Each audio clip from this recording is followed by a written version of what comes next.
Kabanata 601. Sandaling natigilan sina Maze at Mr. Hannigan nang makita nila ang nanghihimasok. Inihagis ni Maisie ang kanyang handbag sa mesa, at ang metal na kadena ay gumawa ng malutong na kalansing habang ito ay dumausdas sa coffee table. Natakot si Maisie sa biglang ingay. Nagsashay si Maisie sa paligid ng mesa, lumakad papunta sa gilid ni Nolan, tumalikod, at umupo sa kanyang mga bisig. Namumula ang mga mata nito nang hampasin siya. "Knowles, bastard ka. Sinabi mo sa akin kagabi noong nasa kama tayo na ako lang ang pakakasalan mo. Bumabalik ka na sa sarili mong mga salita sa pamamagitan ng pag-iisip tungkol sa pakikipag-date sa iba." Hinawakan ni Nolan ang mga kamay niya at sinulyapan ang babaeng nasa braso niya. "Walang ganoong bagay. Ginawa mo lang." Hinampis siya ni Maisie sa dibdib, na sobrang agrabyado. "Dahil ba hindi ako sapat na kurba, o hindi ako maganda? Ikaw ay walang utang na loob na sinungaling." Biglang tumahimik ang opisina. Medyo naninigas ang mga ekspresyon ni Mr. Hannigan at Maisie, at maging si Quincy, na nakatayo sa labas ng pinto, ay namangha. Nag-aatubili na tanong ni Maisie, "Noel, sino siya? Noel, sino sa tingin mo ang kausap mo?" Hindi nasisiyahang tumingin sa kanya si Maisie. Bagamat natakpan ng malaking black frame na salaming pang-araw ang halos kalahati ng kanyang mukha, hindi nabawasan ang kanyang mahigpit na pagmamataas. Balita ang tungkol sa pagkawala ni Nolan ng kanyang alaala at narito ka na sinusubukang samantalahin siya sa pamamagitan ng pagpapanggap sa kanyang dating kasintahan. Kung ex-girlfriend ka niya, hindi ba ako ang ex-wife niya? Mukhang masama ang loob ni Maisie. Saan nanggaling ang babaeng ito? Ay hindi siya kumikilos ng isang maliit na masyadong mapangahas. Pagkatapos ay sinulyapan niya si Nolan ng hindi malay. Hindi matitiis ng maalamat na si Mr. Goldman ang sinumang random na babae na kumikilos na parang baliw sa kanyang opisina, tama ba? Sa hindi inaasahang pagkakataon, hindi lang hindi nagpagulo si Nolan sa drama, pero parang hinayaan din niya itong dumausdas. Bahagyang yumuko si Mr. Hannigan at pilit na ngumiti. "Mr. Goldman, alam kong hindi mo na maalala si Z, pero hindi mahalaga." Mr. Hannigan, walang pakialam na putol ni Nolan sa kanya habang naging malamig ang ekspresyon nito. "Ayoko nang marinig muli ang salitang pangalang Z mula ngayon sa bibig mo. Maaari mong ihinto ang pagtawag sa kanya ng ganoon, o maaari mong piliing ipapalit sa iyong anak ang kanyang pangalan. Ipauubaya ko na sa iyo ang pagpapasya." Tumutulo ang malamig na pawis sa mga templo ni Mr. Hannigan. Ano ang nangyayari? Hindi ba siya nagka-amnesia? Hindi siya sigurado kung talagang nagka-amnesia si Nolan o palabas lang ito. Natatakot siyang magtagal pa ng isang segundo dahil baka lalo pang mapahiya ang mga Hannigan. Kaya, isinama niya si Maisie at umalis sa eksena. Umalik ang tingin ni Maisie kay Maisie. "Talagang tinalo ako ng babaeng ito. Kailangan kong tingnang mabuti ang background niya pagkatapos nito." Pagkaalis ng iba ay ibinaba ni Nolan ang kanyang mga mata, at ang saya na nakatago sa ilalim ng kanyang mga mata ay hindi na maitago. Mabait si Quincy na pinaalis ang mag-ama kaya silang dalawa na lang ang naiwan sa opisina. Nakaramdam ng kaunting pagod si Maisie pagkatapos ng lahat ng pag-arte. Kukunin na sana niya ang kanyang handbag nang hilahin siya ni Nolan sa kanyang mga braso. Ibinaon niya ang ulo sa balikat nito at ngumiti. "Nagseselos ka," mahinang sanggal ni Maisie. "Kailan pa ako nagselos? Hindi ko lang hahayaang mag-slide kapag sinamantala ng iba ang amnesia mo at pilit kang ginagawang tanga." Ang manipis na labi ni Nolan ay dumampi sa kanyang balat, at mahinang tumawa at kanyang sinabi, "Ang aking asawa ay mukhang napaka-voluptuous at napakarilag, hindi pa banggitin ang kanyang espesyal na kakayahan pagdating sa pang-aakit sa kanyang asawa. Bakit may iba akong gusto?" Napansin ni Maisie ang pagbabago ng kanyang ugali, at tumigas ang kanyang ekspresyon. "Nolan Goldman." Niyakap siya ni Nolan ng mahigpit na parabang binabalak niyang tunawin siya sa init lang ng katawan. "I want you. Huwag kang maglakas loob na isipin ito. Bakit ka galit sa akin?" Ang mga halik ni Nolan ay umakyat hanggang sa ang kanyang mga labi ay nasa posisyon na idiin ang kanyang mga labi sa isang nangingibabaw at mapagmahal na paraan. Hindi sapat ang lakas ni Maisie para pigilan si Nolan, kaya unti-unting lumiit ang agwat sa pagitan ng bawat paghinga, at nakakamangha itong mainit. Nakahinga siya ng malalim pagkaraan ng mahabang panahon, at tila napuno ng isang patong ng hamog ang paligid nilang dalawa, ang lahat ay tila malabo at nakakabighani. Ang mga emosyong pinipigilan ni Nolan ay lumundag at sumikat. Pinuhat siya nito at dinala sa banyo. Makalipas ang mahabang panahon, hindi pa rin nakakapasok si Quincy sa opisina, ni hindi niya pinapasok ang sinuman. Naghintay si Seiday sa labas ng pinto at hindi niya nakitang lumabas si Maisie kaya gusto niyang pumasok pero pinigilan siya ni Quincy. Isang magalang na ngiti ang pinakawalan niya. Miss Seiday. Si Miss Vanderbilt ay nagkakaroon ng steamy moment kasama si Mr. Goldman, kaya mas mabuti kung hindi natin sila gagambalin. Kabanata 602. Pinigyan siya ni Seiday ng patagilid na tingin. Nakangiting tanong ni Quincy, nauuhaw ka ba, Miss Seiday? Gusto mo ba ng inumin? Hindi. Seiday crossed her arms. Walang pag-aalinlangan na tinanggihan ang kabaitan ni Quincy. Q. Hindi na muling nagtanong si Quincy. Inutos ni Nolan ang mga damit ni Maisie para sa kanya habang hindi man lang siya makatayo ng tuwid at tuloy-tuloy. Niyakap siya nito sa bewang para alalayan at tumawa. Napakawalang hiyang babae. She scoffed. Ikaw ang walang hiya dito. Ano ba ang dapat kong ikahiya? Saglit na nagulat si Nolan, saka itinaas ang ulo para tingnan siya na para bang nakita niya ang eksenang ito sa kung saan, at tila sinabi rin niya ang ganoong pangungusap sa nakaraan. Nang umalis si Maisie sa kumpanya, personal siyang hinatid ni Nolan. Nasaksihan ng lahat ng empleyado sa loob ng kumpanya ang pagyakap ni Nolan sa kanyang mga balikat gamit ang kanilang sariling mga mata, mukhang sobrang intimate.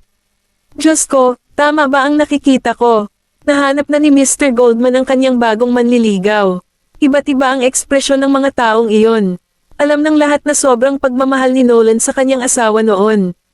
3 taon pa lang nawala ang asawa ni Mr. Goldman, at nakalimutan na niya ang dati niyang kasintahan. Siyempre, inakala ng ilan na ito ay normal. Kung tutusin, hindi na mabubuhay ang mga patay. Bukod pa riyan, napakabata at malusog pa rin si Mr. Goldman, kaya nagpapatuloy ang buhay. Higit pa rito, may amnesia si Mr. Goldman. Ito ay ganap na normal para sa kanya na. Kalimutan ang tungkol sa kanyang asawa na naaksidente noon. Sa Goldman Mansion, pinasa ni Nicholas ang mga kalokohang inilathala sa pahayagan, ngumuso, at inihagis ang dyaryo sa mesa. Ang mga kumpanyang ito ay talagang walang kahihiyan upang subukang samantalahin ang aking anak habang siya ay nagdurusa sa amnesia. Si Alfred, na nakatayo sa tabi niya, ay nagsali ng tsaa para sa kanya at nakangiting sinabi, kahit hindi maalala ni Mr. Goldman, hindi siya isang taong madaling lokohin. Kinuha ni Nicholas ang tasa ng tsaa. Mukhang kailangan kong makilala ang mga may-ari ng mga kumpanyang iyon ngayon. Oras na para ipakita sa kanila kung sino ang amo. Sa loob lamang ng 2 araw, walang ibang kumpanya ang nangahas na magpadala ng anumang ibang kontrata sa Black Gold. Natuto na umano ang mga may-ari ng mga kumpanyang iyon mula nang makilala nila ng personal si Nicholas at hindi na sila nang ahas na gumawa ng mga pakana para samantalahin ang Black Gold.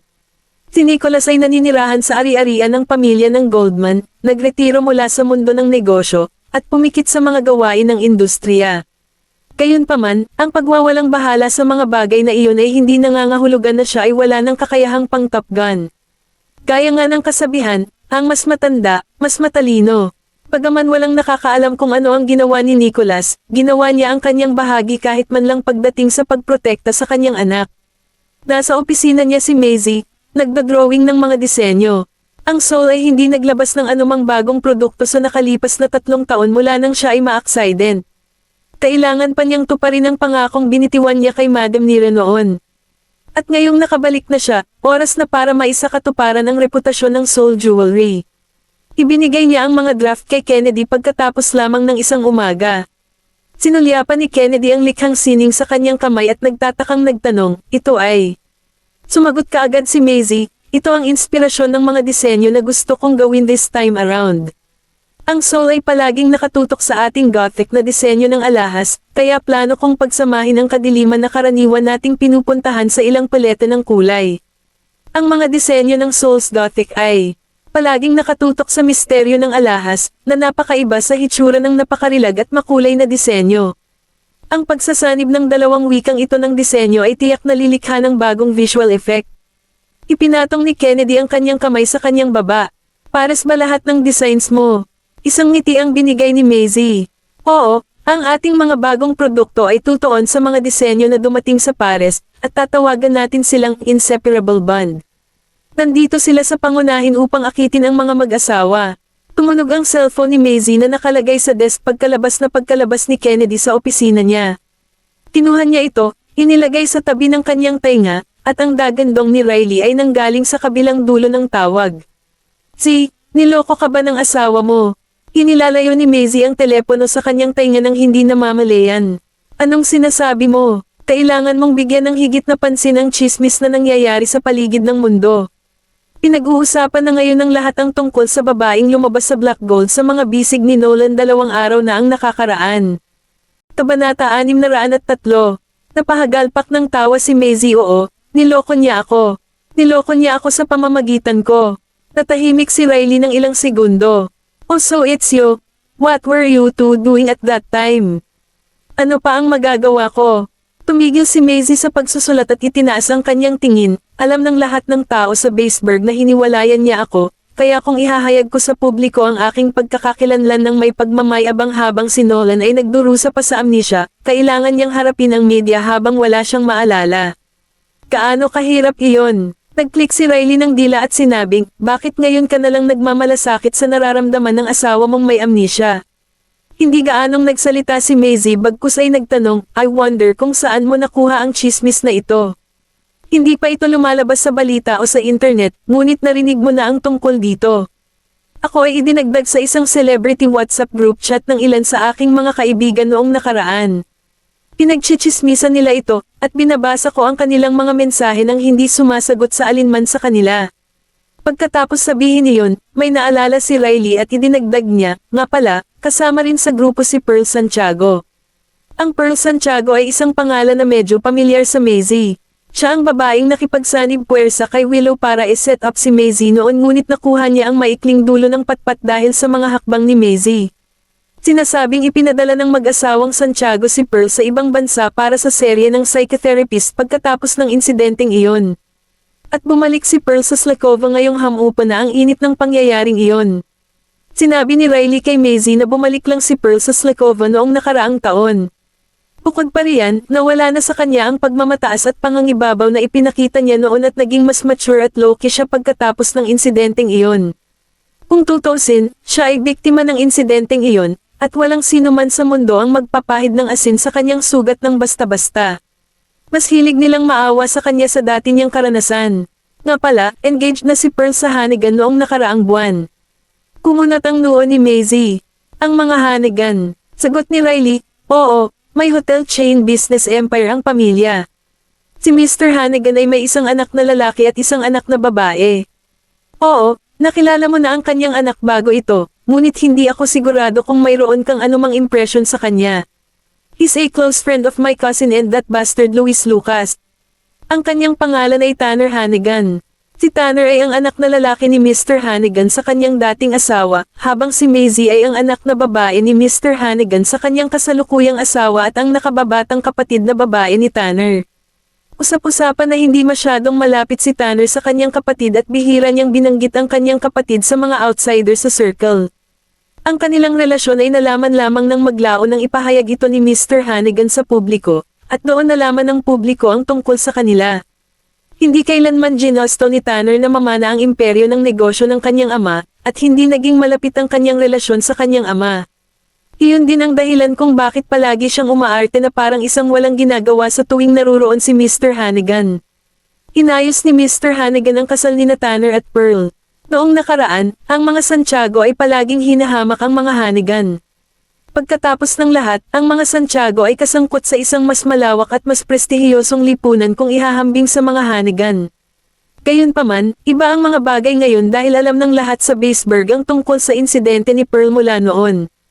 Maaaring ipakita ng ilang pamilya na hindi nila iniisip ang pangyayaring iyon sa ibabaw, ngunit sa kaibuturan, iba. Ang iniisip nila. Kaya, ang mga Santiago ay wala sa posisyon na maging mapili kapag ang mga Hannigan ay handa na mag-propose ng kasal. Sa gabi, nang ang lahat ng empleyado ng departamento ay umalis na sa trabaho, si Maisie ay gumagawa pa rin ng mga custom-made na alahas sa workshop na matatagpuan sa kanyang opisina. Nagsuot siya ng non-marking gloves at kinuha ang mga brilyante na pinutol mula sa isang brocade box, pinili ang mga ito ng maingat sa ilalim ng walang anino na lampara, at pinakintab ang mga ito gamit ang isang makina. Isang matangkad na figure ang lumitaw sa labas ng pinto nang makitang nakakonsentrate siya sa kanyang trabaho, sumandal siya sa dingding habang naka-cross arms dahil hindi niya magawa na istorbohin siya. Ang langit sa labas ng bintana ay padilim ng padilim habang lumilipas ang panahon, at ang buong palapag at dulo ng koridor ay tahimik na nilalamon ng dilim.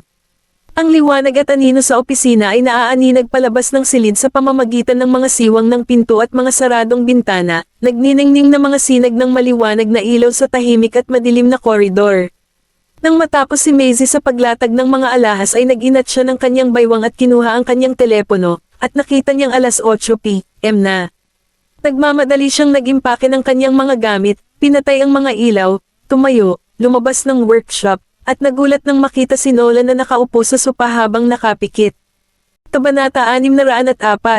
Ang mukha ni Nolan ay tila lamambat sa ilalim ng magkasalubong na puting mga ilaw at mga anino. Ito ay walang kamali-mali, malalim, at kaakit-akit na walang salita ang makapaglalarawan sa kanyang pagiging perpekto. Naglakad si Maisie patungo sa kanya, itinaas ang kanyang kamay, bahagyang pinunasan ang kanyang mga kilay, at pinadaos-daos ang kanyang daliri sa tulay ng kanyang malinaw na ilong. Nakasimangot na itinaas ni Nolan ang kanyang kamay, hinawakan ang kanyang palso, kinaladkad siya sa kanyang mga bisig, at pagkatapos ay dahan-daang iminulat ang kanyang mga mata upang tumingin sa kanya. Masama kang babae ka talaga. Tumawa si Maisie, ipinatong ang mga kamay sa balikat nito, at lumapit sa kanya. Paano ako naging masamang babae? Pagkatapos ay ipinulupot niya ang mga braso sa baywang niya. Sa wakas tapos ka na sa iyong trabaho. Nagugutom ka ba? Oo, tumanggaw siya. Nakangiting niyakap siya ni Nolan, idiniin ang kanyang labi at ilong sa kanyang leeg, at nagbigay ng buntis na ngiti. Gutom ka na ba talaga? Mahinang itinulak ni Maisie ang kanyang dibdib. Tigilan mo na ang kalokohan mo. Gutom na talaga ako, gutom na literal na wala akong lakas na gawin ngayon.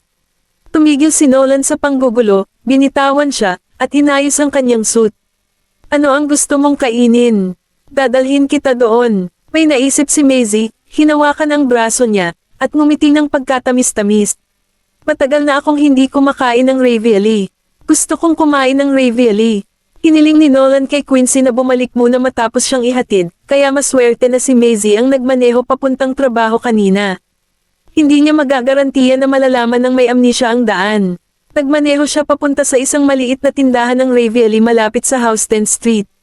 Ang signboard ng mga restaurant ay hindi na bago sa nakalipas na 20 taon, at mukhang sinauna ito. Maging ang interior decoration ng restaurant ay mukhang napaka-ordinaryo, simple, at napaka-down to earth. Mukhang hindi pa nakapunta si Nolan sa ganoong kainan noon. Inilibot niya ang tingin sa mga kahoy na upuan at mesa sa shop at napakunot ang kanyang mga kilay.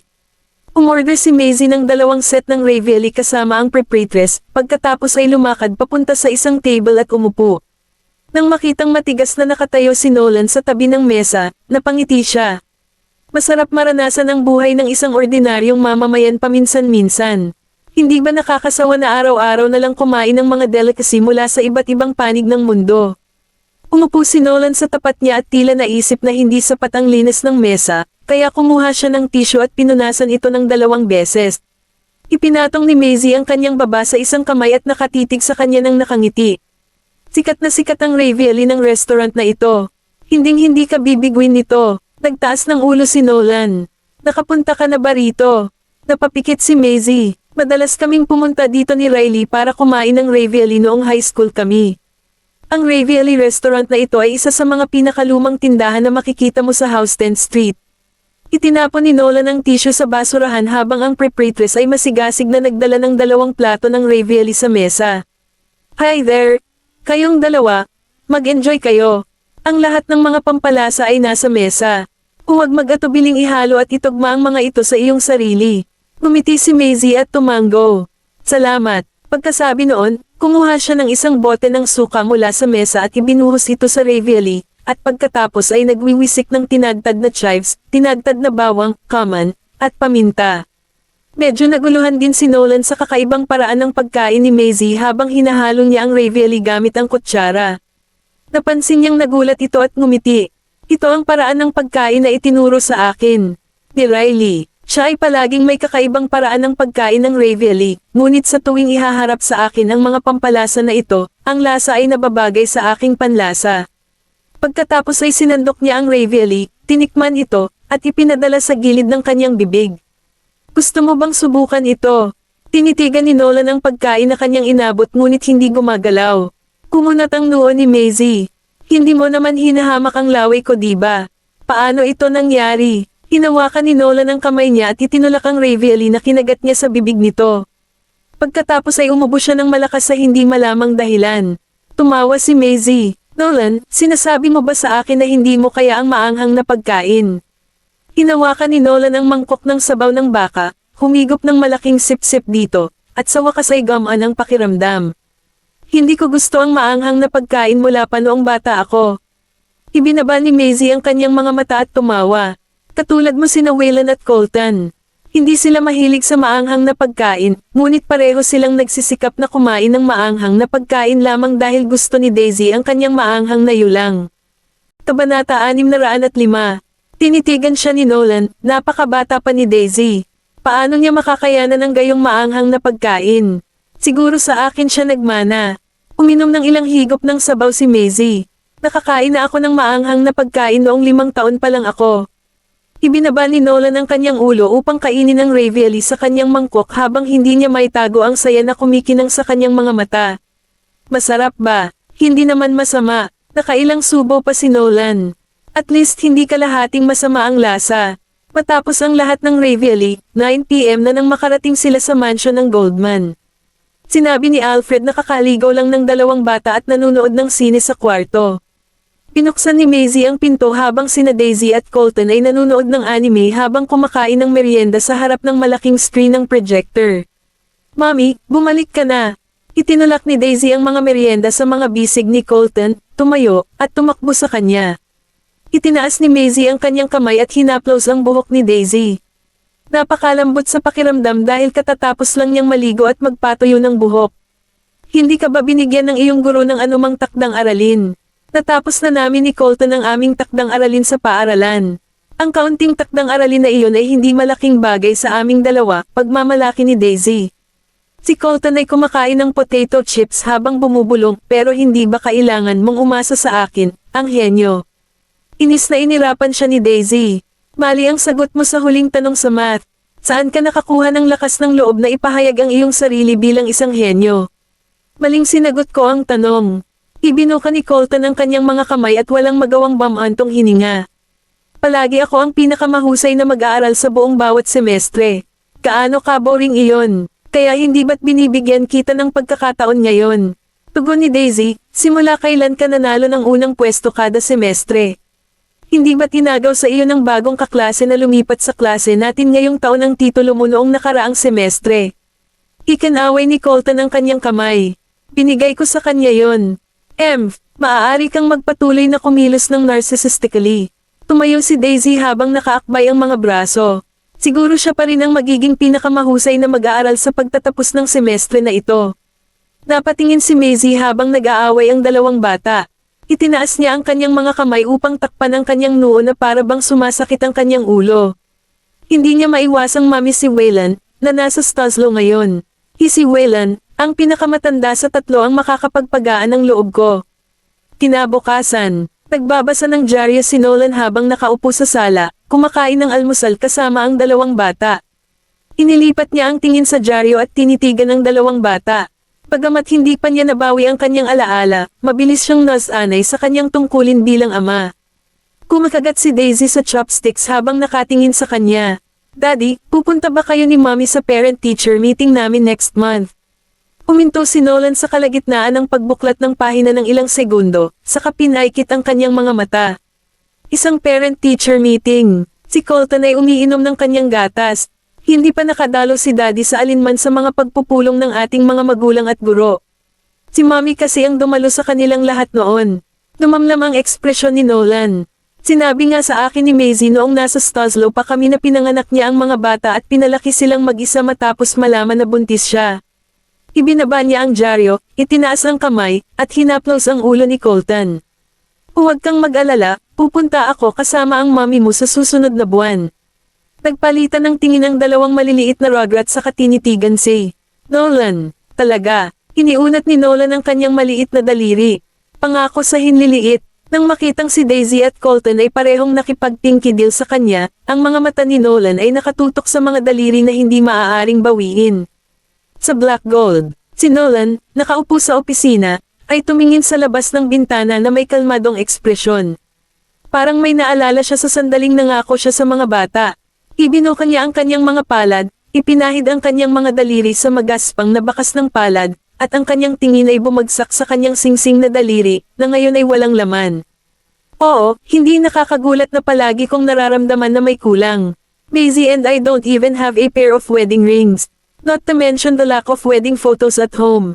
Tinawag niya si Quincy. Pinuksan ni Quincy ang pinto pagkaraan ng ilang sandali. Mr. Goldman, hinahanap mo ba ako? Kabanata 606. Pinag-cross ni Nolan ang kanyang mga daliri at inilagay ito sa kanyang mga labi habang time niyang sinabi, tulungan mo akong makuha ang pinakamahusay na photographer sa kasal sa Baseburg. Natigilan si Quincy. Litratista ng kasal. Ipinaliwanag ni Nolan na may seryosong ekspresyon, ang mga dingding sa bahay ay nangangailangan ng dekorasyon. Natahimik si Quincy. Masasabi lang niya na gusto niyang kumuha ng ilang wedding pictures. Hiniling ni Maisie kay Seyday na lumihis sa Vanderbilt Manor patungo sa Soul Jewelry. Walang masyadong pagbabago sa hardin maliban sa natuyo ang mga halaman dahil walang nag-aalaga sa hardin. Mahigpit na nakasara ang pinto. Ipinarada ni Seyday ang sasakyan, at itinulak ni Maisie ang pinto ng sasakyan. Tumingin siya sa nakalak na pinto at masasabi niyang wala nang nakatira doon. Mataimtim ang kanyang mga mata. Matagal siyang nakatayo sa harap ng pinto, ayaw niyang umalis. Lumapit ang gwardya upang ipaalam sa kanya, pasensya na, walang sino man ang pinapayagan lumapit sa lugar na ito. Nilingan siya ni Maisie. Bakit hindi? Tiningnan siya ng gwardya at sinabing, nabili na ang inabando ng villa. At sinabi ng may-ari na walang sino man ang pinapayagang makalapit dito. Napapikit si Maisie. Sino ang bagong may-ari? Natiyagang sumagot ang gwardya, isang mayamang babae na mukhang maimpluwensya. Alam mo ba kung paano ako makikipag-ugnayan sa kanya? Muli siyang sinilip ng gwardya. Pwede ko bang malaman kung sino ka? Ngumiti si Maisie at ipinakita sa kanya ang kanyang ID. Ito ang tahanan ng aking ama, si Stephen Vanderbilt. Ako si Maisie Vanderbilt. Tiningnan ng guard ang ID at nakitang tugma ang address na nakalagay. Pagkatapos ay ibinigay niya sa kanya ang contact information ng babae. Napasulyap si Maisie at naisip na parang pamilyar ito, kaya't tiningnan niya ang kanyang contact list at nagulat siya na ang bumili ng mansyon ay ang kanyang tiyahin na si Larissa. Tinawagan siya ni Maisie, at hiniling ni Larissa na makipagkita sa kanya sa isang restaurant. Pagdating doon ni Maisie, nasa private room na si Larissa. Dahan-dahan niyang kinuha ang kanyang tasa at humigop. Pinili ko ang Vanderbilt Manor para sa iyo. Balak kong ipasa ito sa iyo, ngunit nawala sa isip ko. Nagulat si Maisie. Naglakad siya papunta sa table at umupo. Bakit mo binili? Ibinaba ni Larissa ang tasa ng tsaa. Pagkatapos ng aksidente ng iyong ama, si Mr. Goldman ay inilagay na namamahala sa mga kaayusan sa libing ng iyong ama. Ang mga ari-arian ng iyong ama ay dapat mapupunta sa kanyang mga kamag-anak, ngunit dahil nawala ka pagkatapos ng aksidente, ang isyu tungkol sa mga karapatan sa pag-aari ay isinantabi. May nagdala ng kasunduan, at inilagay ito ni Larissa sa mesa at itinulak ito sa harap ni Maisie. Hindi ko alam na pagkatapos na mahawa ng virus si Mr. Goldman, hindi na niya magawa ang pamamahala sa mga ari-arian. Noong panahong iyon, gustong kunin ng ina at kapatid ni Stephen ang manor para sa kanilang sarili. Nanlilisik ang mga mata ni Maisie sa galit. Naniniwala siyang matututunan ni Madam Vanderbilt ang kanyang leksyon pagkatapos ng gulo ni Leila, ngunit hindi niya inaasahan ang matanda na gustong kunin ng babae ang mga ari-arian ng kanyang namatay na anak. Hindi man lang sila ang namamahala sa kanyang mga ari-arian. Si Nolan noon. Kung alam ni Stephen, siya ay labis na madidismaya. May naalala si Maisie. Paano mo nalaman ang tungkol sa mga gawain ng Vanderbilts? Napangiti si Larissa. Nang dumating si Willow para dayin ako gamit ang pulse eris ng nanay mo, tiningnan ko sila. Nang malaman ko ang tungkol sa kon ni Willow, hinalungkat ko pa ang Vanderbilts. Hindi naging mahirap para sa kanya na tingnan ang mga ito.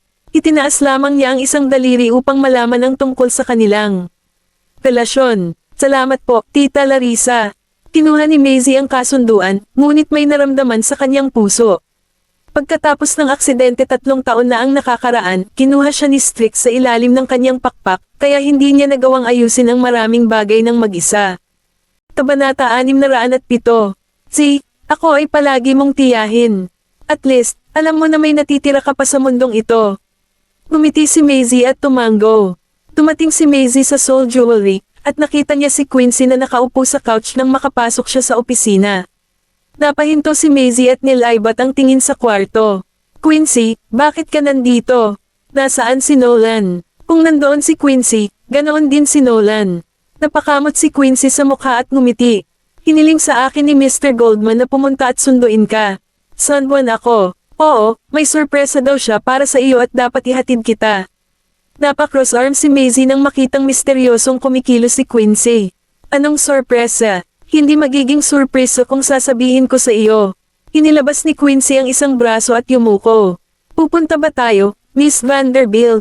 Napangiti si Maisie. Bakit naghanda si Nolan ng sorpresa sa halip na magtrabaho? Na-curious siya tungkol sa sorpresa. Ginawa ni Nolan na napakahiwaga ang buong proseso. Hindi lang siya dapat nakapiring habang papunta doon, ngunit kinailangan din siyang ihatid ni Quincy pagdating niya doon. Hindi makita ni Maisie kung saan siya pupunta, kaya maingat niyang sinundan si Quincy at nagtanong, ano ang nangyayari? Malapit na tayo. Ibinigay siya ni Quincy sa dalawang babaeng katulong. Hinawakan nila ang isa sa kanyang mga braso at sinabing, Miss Vanderbilt, mangyaring sumulong ng humigit kumulang 50 talampakan pa. Sumulong si Maisie at napatigil lamang nang sabihan siya ng mga ito. Pagkatapos ay tinanggal nila ang piring. Napapikit siya dahil nasanay na ang mga mata niya sa dilim, kaya kailangan niyang mag-adjust sa biglang liwanag. Unti-unting tumutok ang malabong paningin ng isang marangyang lugar. Sa ilalim ng maliwanag at anti-gang chandelier, nakatayo sa malambot na woolen rug ang isang pambihirang elegante at klase na damit pangkasal. Ganap na gawa ng kamay ang gown na may mga perlas at kristal na pinalamutian ng palda, na nakabukas na parang parasol. Nag-init ang mga mata ni Maisie. Sa harap ng kisame na salamin, isang pamilyar at matangkad na figure ang lumapit at yamakap sa kanyang baywang mula sa likuran habang nakatulala pa rin, idiniin ang pisngi nito sa kanyang pisngi. Nagustuhan mo ba? Ibinaling ni Maisie ang mukha para tingnan siya. Maging ang kanyang mga pores ay napakapino sa kanyang gwapong mukha na 1 pulgada lang ang layo sa kanya. Iniangat ni Nolan ang kanyang ulo at tumingin sa kanyang mga mata, ang kanyang malalalim na mga mata at makapal at mahahabang pilik mata ay humihila sa kanya. Ito ang sorpresa. Magsisinungaling siya kung sasabihin niyang hindi siya na-touch. Ang bawat babae ay nangarap ng kanilang damit pangkasal at nais na maglakad sa pasilyo sa isang damit pangkasal at belo, sa lalaking pinapangarap nila at mamuhay ng maligaya magpakailanman. Teka lang, kung dinala niya ako para mamili ng damit pangkasal, bumalik na kaya ang mga alaala niya? Naalala na ba niya ang pangako niya noon? Bigla siyang nabalisa. Nolan. Tumingin si Nolan sa kanyang mga mata.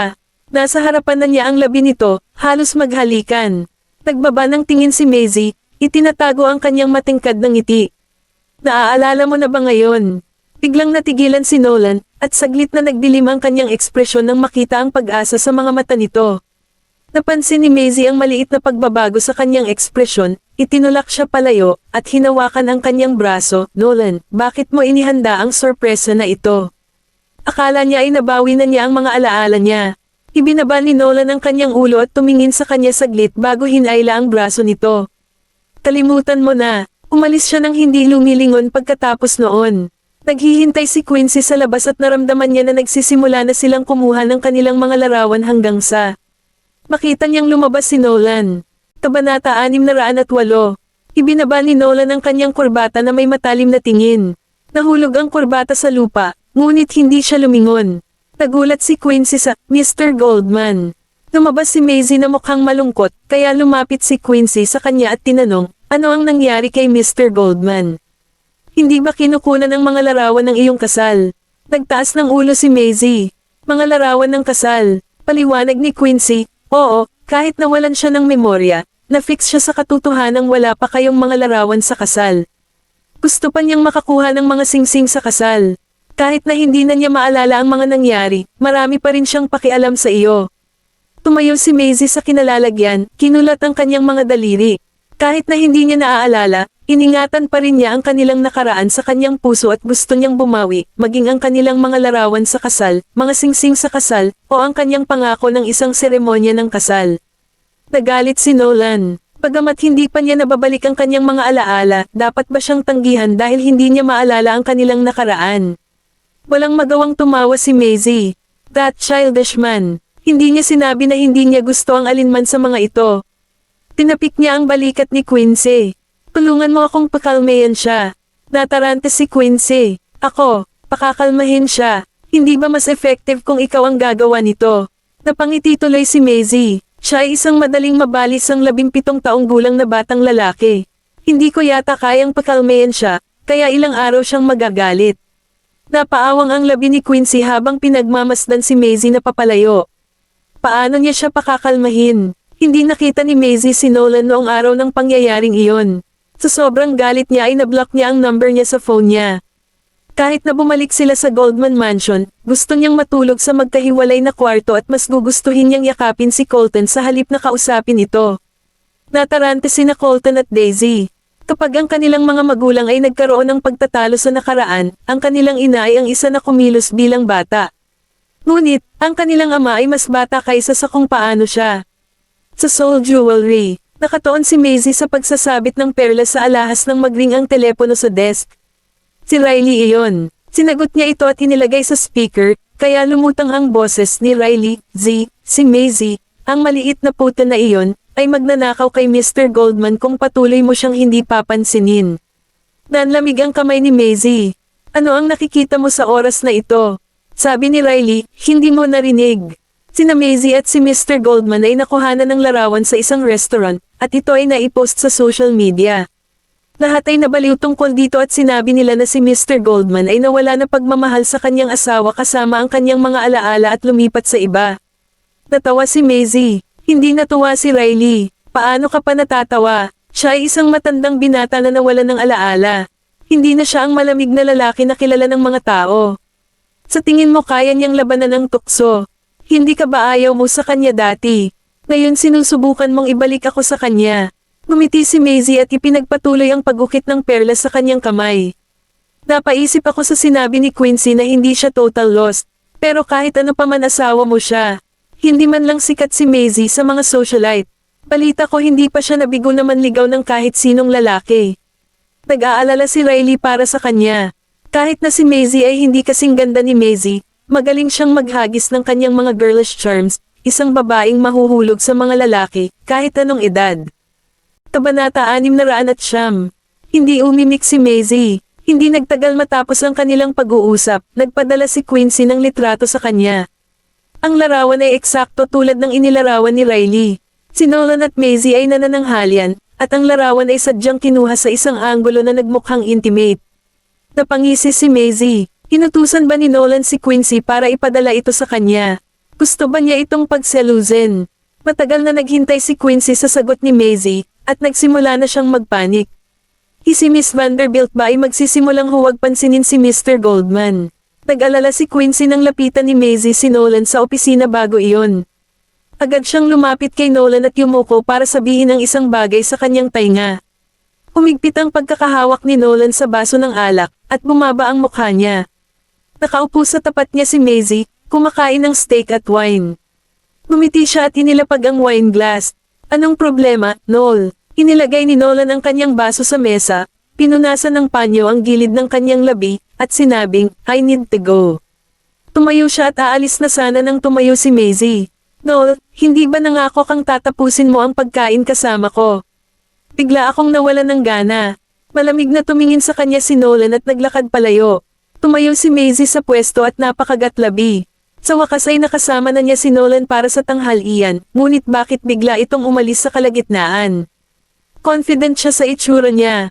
Gustong-gusto ng bawat mayamang tagapagmana sa kanilang lupon kung gaano siya ka-innocent. Maaaring hindi nagkaroon ng pagkakataon si Maisie noong nakaraan dahil may asawa na si Nolan. Hindi man lang siya tumitingin sa ibang babae, pero hiniwalayan na niya ang babaeng iyon, at matagal na itong namatay.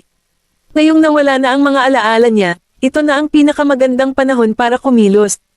Paano niya, hindi siya pinansin. Nang maalala na hindi pa niya nahanap ang pagkakakilanlan ng babaeng iyon mula pa noon, nagsimula siyang makaramdam ng pagkabalisa. Hindi siya pwedeng sumuko. Alam ng lahat na sikat si Mr. Goldman sa pagpapalayaw sa kanyang asawa. Kapag na-in-love na siya, wala na siyang pakialam sa ibang babae. Kung sa kanya ang maganda at tapat na lalaking ito, malamang nabubunutin niya ang mga bituin at buwan sa langit kung gusto niya ang mga ito. Inutusan ni Nolan si Quincy para ihatid siya sa Soul Jewelry. Maaaring hulaan ni Quincy na pagkatapos ng napakaraming araw ng pagiging hindi pinansin ni Maisie, hindi na ito mapipigilan pa ni Nolan. Tiyak na gumagana ang kalupitin ni Maisie. Hindi niya sinubukang mag-ayos o makipag-ugnayan muna, para lang manatiling nakabitin siya. Naglakad si Nolan patungo sa opisina ni Maisie at isinara ang pinto sa likuran niya nang pumasok siya. Ibinaba ni Maisie ang kanyang mga design paper. Tatalikod na sana siya nang itinaas siya sa desk, at napatikip ang mga labi niya nang sinubukan niyang magsalita. Nag-aapoy at mabangis ang halik ni Nolan, at pinalibutan siya ng makapal na hangin na tila nilalamon ng buhay. Halos malagutan ng hininga si Maisie nang damaykit ang bulubunduking katawan nito sa kanya. Hindi niya ito maitulak palayo hanggang sa mawalan siya ng oxygen at tulala siyang nahulog sa mga bisig nito. Pinitawan ni Nolan ang kanyang pagkakahawak, ang mabilis at mainit nitong hininga ay hamihip sa kanyang namumulang pisngi. Ipinatong niya ang ulo niya sa balikat niya at niyakap siya. Tapos ka na ba talaga sa akin, Zay? Ayaw ni Nolan na makita siyang walang pakialam sa kanya. Nangako siyang mag-lunch kasama si Maisie dahil gusto niyang pagselusan si Maisie para lapitan siya nito. Gayunpaman, hindi na siya makapaghintay na gawin niya ang unang hakbang at nag-aalala pa siyang iwan siya nito. Maaaring nawala ang alaala ni Nolan, ngunit sa kanyang puso, nag-aalala siyang iwan. Siya nito, tulad ng nangyari noon. Kabanata 610. Umigpit ang mga daliri ni Nolan na nakahawak sa kanyang balikat hanggang sa mailagay ni Maisie ang kanyang mga kamay sa kanyang baywang at hilapat ang kanyang pisngi sa kanyang dibdib upang maramdaman ang kanyang mainit at tumitibok na puso. Si, tapos ka na bang magalit? Napasulyap si Maisie sa kanya, mukhang mayabang. Pinagdikit ni Nolan ang manenipis niyang labi na parabang nilulubid. Inayos ni Maisie ang kanyang kurbata. Naging masaya ka bang kumain ng tanghalian kasama si Maisie? Tumigil si Nolan at umiwas ng tingin. Alam mo ba kung bakit kasama ko siya sa tanghalian? Para magselos ako, nakangiti ang mga mata ni Maisie. Hindi ko alam kung naiinis ka talaga sa akin, kaya hinintay ko na bumalik ka sa akin. Mamamatay ka ba kapag gumawa ng unang hakbang? Nakaramdam ng pagkatalo si Nolan sa unang pagkakataon, ngunit malamang na hindi ito ang unang pagkakataon na nangyari ito. Hinalikan ni Maisie ang kanyang Adam's apple. Sumimangot siya, yamakap ng mahigpit sa baywang niya, at sinabi sa malalim na boses, tumigil ka, Maisie. Gayunpaman, itinulak siya ni Maisie sa desk, pinasadahan ng maselang mga daliri ang kanyang noo at sa paligid ng kanyang mukha at mga tampok. Hindi ka mahirap suyuan. Hinubad niya ang shirt niya. Pero hindi ko ginustong gawin iyon. Kung ginawa ko ito ng isang beses, kailangan kong gawin ito muli. Ayokong ako ang laging humahabol sa'yo. Tinitigan siya ni Nolan na may gutom na mga mata, handang sumunggab. Ibinaba ni Maisie ang ulo para halikan siya. Ang ating relasyon ay binuo sa tiwala. I'll always trust you, kahit ngayon na hindi mo na maalala ang nakaraan natin. Tahimik na umungol si Nolan. Sinasadya mo itong gawin. Itinuro mo ito sa akin. Hindi ako natutuwa na kasama mo sa tanghalian si Maisie, kaya hihinto na lang ako sa kalagitnaan. Ikaw na bahala sa natitira. Pumasok si Maisie sa kanyang studio at nilock ang pinto. Umupo si Nolan at sinuklay ng daliri ang kanyang buhok, puno pa rin ng pagnanasa ang gwapong mukha nito. Naiinis siya pero walang magawa. Makalipas ang 2 araw, ang Soul Jewelry ay nagpost ng kanilang unang koleksyon ng mag-asawa sa kanilang opisyal na account na nagpabalik sa kanila sa trending page pagkatapos ng 3 taong pananahimik. Ang madilim na tema na sinamahan ng mga kulay ay mukhang 2 magkahiwalay na piraso ng alahas ngunit talagang isang pares na ginawa para sa mga mag-asawa. Kahit na sa mga singsing na brilyante, ang platinum para sa mga babae ay may itim na brilyante, na tumugma sa itim na singsing na brilyante para sa mga lalaki, na nagpapahiwatig na ang bawat isa sa mga singsing ay may hawak na kalahati at magiging kumpleto kapag sila ay magkasama. Lahat ng netizens ay pumunta sa comment section para tanungin kung may bagong designer ang Soul dahil single piece na alahas lang ang ibinibenta nila noong nandoon si Zora. Ang ilang mga tao ay nag-isip na ang disenyo ay tumugma sa estilo ni Zora at nag-usisa kung nakahanap sila ng isang tao na tumugma sa kanyang estilo upang palitan siya. Mabilis na sumagot ang opisyal na account na ito, na isang bagong designer na nagngangalang Alice mula sa Morwich. Dahil hindi siya kasing sikat ni Zora at walang mahanap na impormasyon ng mga tao tungkol sa kanya, naging curious ang lahat kay Alice. Hindi mo ipagpapatuloy ang paggamit ng Zora. Nabalitaan ni Kennedy na kinanselan niya ang unang account para kay Zora at nag-usisa siya. Tiningnan ni Maisie ang mga komento at ngumiti. Nakaraan na si Zora. Si Alice ay isang bagong simula. Alam ni Kennedy na gusto niyang iwanan ang kanyang nakaraan, kaya tumango siya. Totoo yan. Masarap magsimulang muli sa bagong anyo. Mr. Kennedy, isang empleyado ang sumugod sa pinto, humihingal. Pumalik na siya. Kumunat ang noo ni Kennedy.